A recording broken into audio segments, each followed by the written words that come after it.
Let's return to This Week in America. Here's your host, Rick Bratton.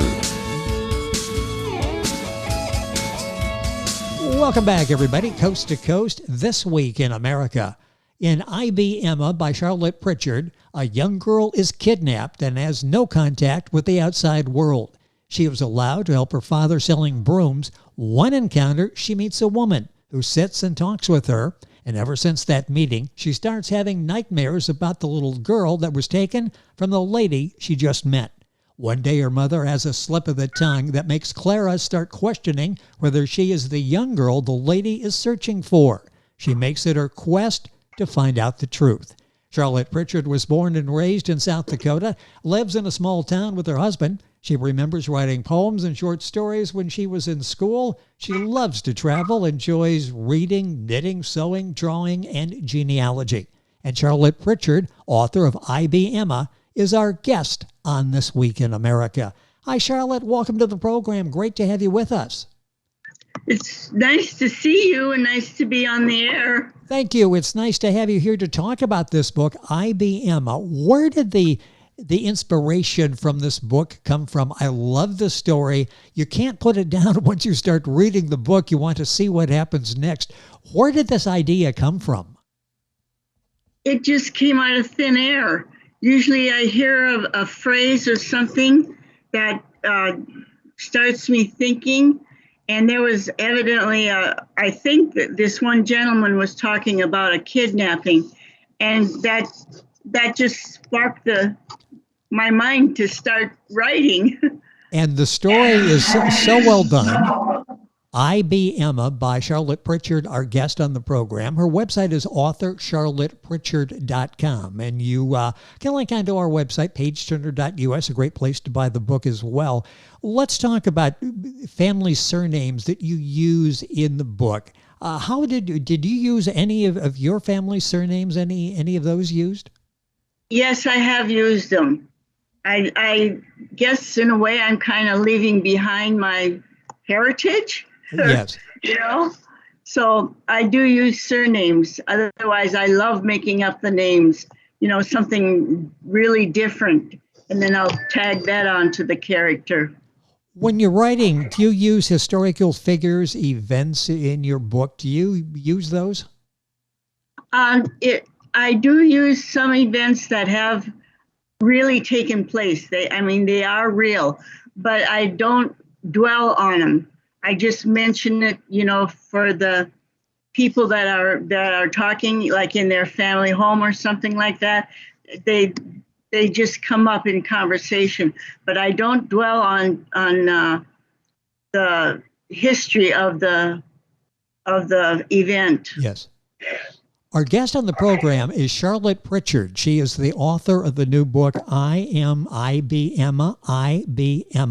The book available wherever books are sold. Send you to pageturner.us. Her website is authorcharlottepritchard.com. And, of course, link on by going to our website, thisweekinamerica.us. Charlotte, how long does it take you to write your books? And I'll ask specifically about I. B. Emma. How long did it take you to write this book? I would say a year and a half.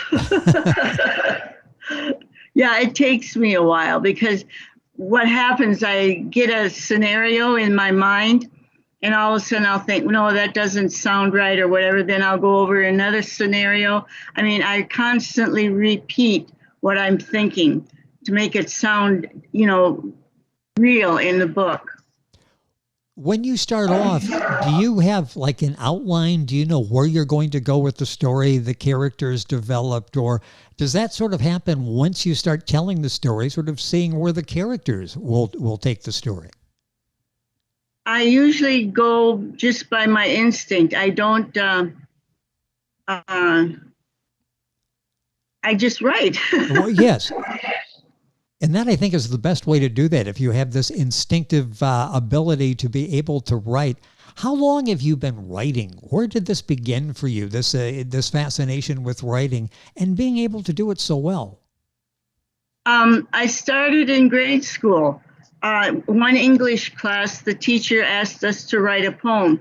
So I did. And she liked it. And I thought, well, I'll write another one. And it just kept going. till now. And then, well, eventually it turned into stories, not poems. Yes, and this book is so well written that we're talking about I Be Emma by Charlotte Pritchard, Pritchard. Her website is authorcharlottepritchard.com. You'll find information on the book and be able to order it there. What's it like to those childhood dreams where you enjoyed writing at that time, in particular poetry? Now you're a published author. What was it like when you picked up this book and you, I Be Emma, that's the cover, that's your name on the front of the book. What's this experience been like for you? This has been unreal. It's just unbelievable that this is happening to me, to a South Dakota girl of all things. But yeah, this has just been overwhelming. It's been surprising, and it's been enjoyable. I can't believe I'm at this point with my writing.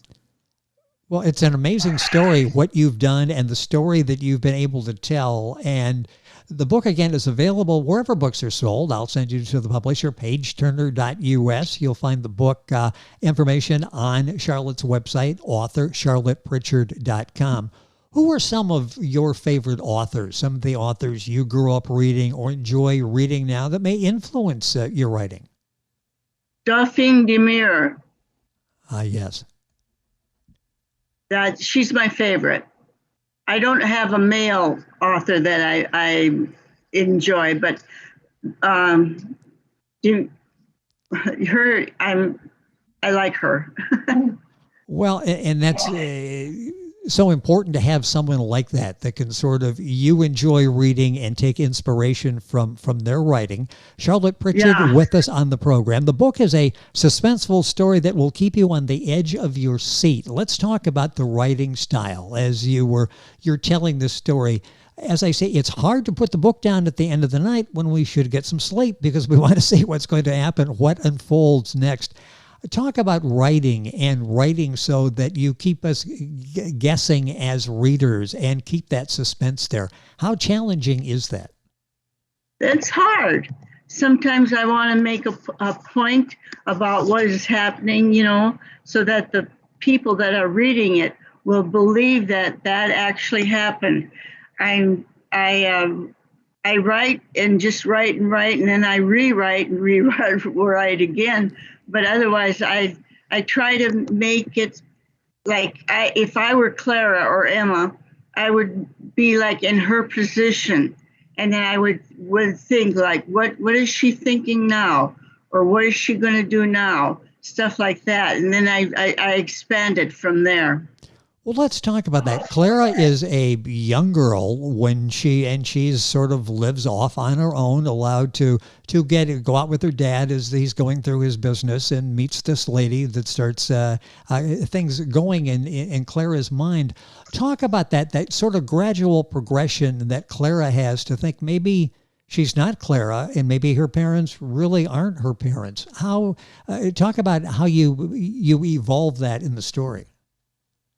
When the lady is looking at her, when Clara is sitting on the bench, Clara's wondering what in the world are you looking at? But then when the lady approaches her, she would say like, I had a daughter that would be about your age, and you have the same hair coloring, something that would like connect the missing girl to Clara. And she's able to do that. This progresses over the course of the story and the realization and how she handles that. Talk about that, being able to tell the story, finish the story, and it's a satisfactory conclusion with what she goes through. Did you have the ending in mind when you started the book, or did that again sort of happen as you were telling the story? It just happens. I don't wait for I don't look at something and say, okay, I'll write about that. But it just comes. All of a sudden there's a phrase that hits my mind, or there's an action that's being done that say, maybe I could use that in the book. It's something like that. It's just comes. How difficult is it when you finish this story, you've got Clara, you've got Emma, you think like them, you are them as you're telling the story. How difficult is it to leave characters behind when you finish the book? It's sometimes hard. I think about Clara, like in the future, like if I would write about her in the future, I've thought about that. That way I would still continue having Clara in my mind. And I was thinking of that as we were talking and was going to ask you the next question. Will there be a sequel? Are you going to maybe continue her story? No, this is it with Clara. I'm going to leave it as is. I've got other books that I have written, and I've got a story started, and that's taking me forever to do. But I just go with the flow. Well, that's the best way to do that. It's you're not forcing it. You're just, when you feel like writing, you write. Right. Is it difficult for you to maybe turn that off, that part of your mind? As you're writing the story, you're really into the story with Clara, Emma, and this realization that she's coming to. How difficult is it at the end of the day to stop thinking about that and get on with your life and sleep and whatever? Does it continue over into your life? It continues. Yeah. It continues in my sleep, in my daily chores at home.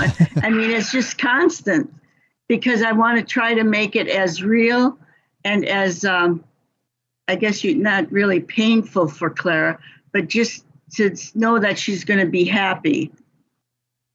Yeah, I would think that would be difficult when you are that close to those characters that you have in the scenario that you have. Our guest is Charlotte Pritchard. Her website is authorcharlottepritchard.com. A video version of this is up on YouTube. You'll find it when you go to our website, thisweekinamerica.us, and click videos, or just Google Charlotte Pritchard IBM videos, and the video will come up there as well. So we encourage you to watch the video and see Charlotte actually talking about the book that she has written. How far along are you with another book? Are you close to having another book published? No.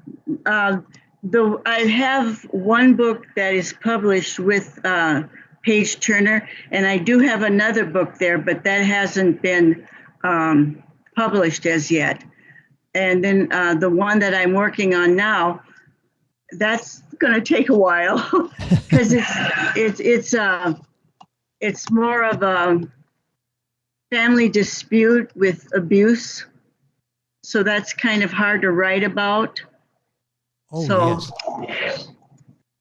I would think that would be challenging as well. How difficult is that for a writer to get in the right frame of mind to deal with something like that, to write about it in a story? Right. Well, I was abused, so I know what that's like. How painful is that to look back on those times and to draw from those experiences? In a way, it's almost soothing, because I'm getting out, I guess, my frustration from what happened to me. I'm getting that taken care of, and hopefully off my mind, because I do think about that every now and then. But yeah, it's almost like it's like a healing process. Heals my mind and my body.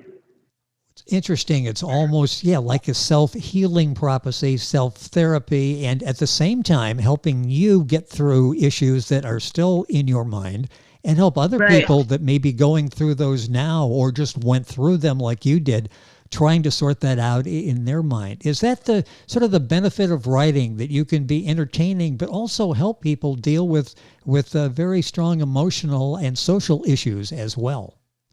Right.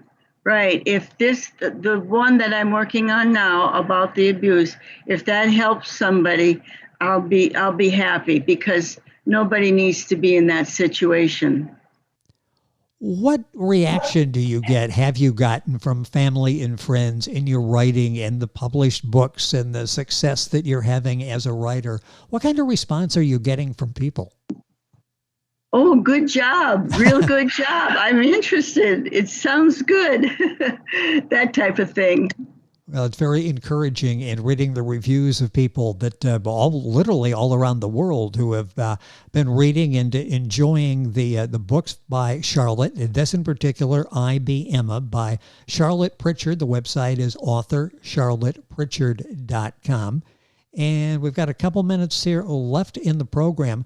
You did poetry early on. Do you still do poetry, or are you just writing stories primarily now?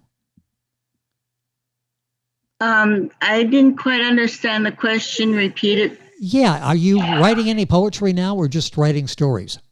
Stories. Poetry, every now and then a poem will come out, but I haven't written them down, but right now it's stories. Well, you do an excellent job with that, and this book is doing very well. Reviews are excellent. The book is I Be Emma by Charlotte Pritchard. That's Pritchard. That's important because our website is authorcharlottepritchard.com. Book available, pageturner.us, all of the usual places. Links on our website, thisweekinamerica.us. Charlotte, it's been a pleasure to have you on the program. Thank you so much for taking the time to do the interview with us, the video with us as well. Congratulations on the success of this book. And when the next one's out there, let us know, and we'll talk about that as well. Okay. Well, thank you for having me. It has been our pleasure. Charlotte Pritchard, our guest on the program. The author is I Be Emma, or the book is I Be Emma. You'll find the book at pageturner.us, and go to Charlotte's website where you'll get information on the books that she has written and those that will be written in the future. That website is authorcharlottepritchard.com. And of course, all this on our website, thisweekinamerica.us. And we're back on today's program right after these messages. This Week in America is online. You can visit our website, thisweekinamerica.us. Scott Pinkerton, Associate Producer of This Week in America. Jay Anderson, Segment Producer. Ben Watson, Webmaster. Otto Bechet, Director of Engineering and TV Production. This Week in America produced and is a trademark of Blue Funk Broadcasting, LLC. For information on all of our guests and to listen to this week's show, our website again at thisweekinamerica.us. And I'm Sean Bratton, Executive Producer of This Week in America.